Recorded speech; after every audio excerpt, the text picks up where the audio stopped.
नमस्कार, मी वनितास किचनमधून तुमचं मनापासून खूप स्वागत करत आहे. आज आपण 5 मिनिटात तयार होणारा गरम गरम रव्याचा उपमा मी तुम्हाला दाखवणार आहे. चला तर मग रेसिपीला सुरुवात करूया. बघा, मी काय घेतलं आहे, 2 चमचे वाटाणे, फ्रोझन वाटाणे, 2 चमचे शेंगदाणे, कांदा, टोमॅटो, मिरची आणि कोथिंबीर. बस एवढं साहित्य. चला आपण गॅसवर कढई ठेवूया आणि त्यात 2 ते 3 चमचे तेल टाकले. आता ते तेल गरम गरम झाल्यावर त्यात मी 1 चमचा राई टाकलेली आहे आणि राई तडतडली की त्यात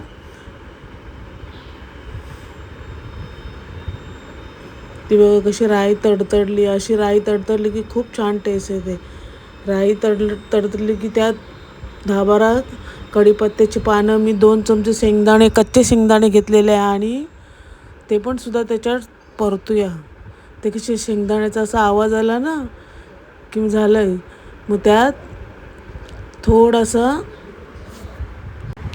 त्यात मी थोडीशी 1 चमचा छोटा उडदाची डाळ टाकलेली आहे आणि थोडीशी परतून घेऊन मी 2 चमचे जे आपण फ्रोझन वाटाणे घेतले ना ते सुद्धा टाकले आहेत. आता ते छान थोडा वेळ परतून घेतलेलं आहे आणि त्यात मी 4 मिरच्या घेतलेल्या आहेत तिखट. आम्हाला कसं तिखटच आवडते ना, म्हणून मी 4 मिरच्या. तुम्हाला कमी लागायचं तर कमी तुम्ही 1 किंवा 2 घेऊ शकता. पण हे कसं थोडंसं तिखट असलं थोडी छान टेस्ट येते ना.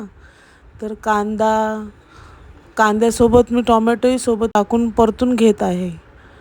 छान असं थोडा वेळ, जास्त पण नाही, अर्धा मिनटं परतून घेऊया.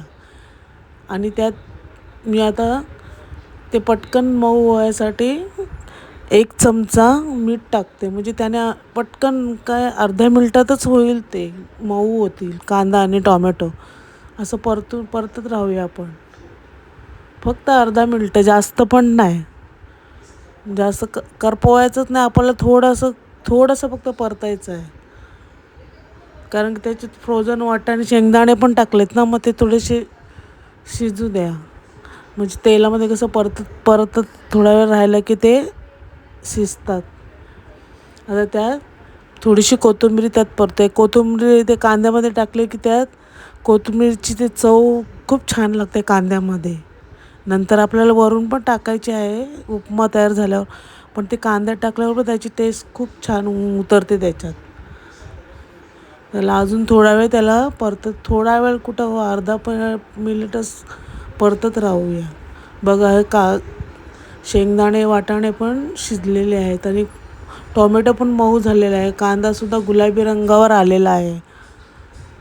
चल, आता त्यात मी हे जे 250 ग्राम उपमा घेतलेला आहे बघा, म्हणजे पाव किलो, तो टाकून त्यात अर्धा मिनटं अजून परतूया.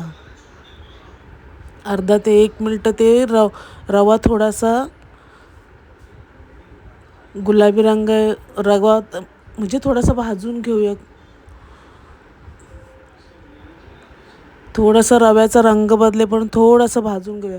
मी पाव किलो रव्यासाठी 2 ग्लास पाणी आधीच गरम करायला ठेवलेलं आहे. गॅसची फ्लेम मिडियमच ठेवायची आहे, जास्त ठेवू नका.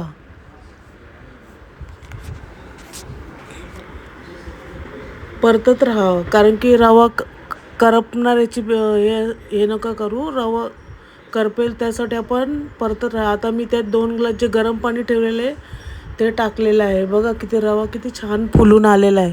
गरम पाणी टाकल्यावर कसं पटकन ते रवा शिजते आणि त्याला काय जास्त वेळ पण नाही लागत. बघा किती छान रवा शिजले. झाला, आता गॅस बंद करायचा आणि वरून कोथिंबीर त्याच्यावर टाकून गार्निश करूया.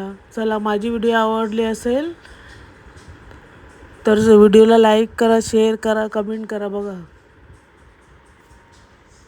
Bye bye.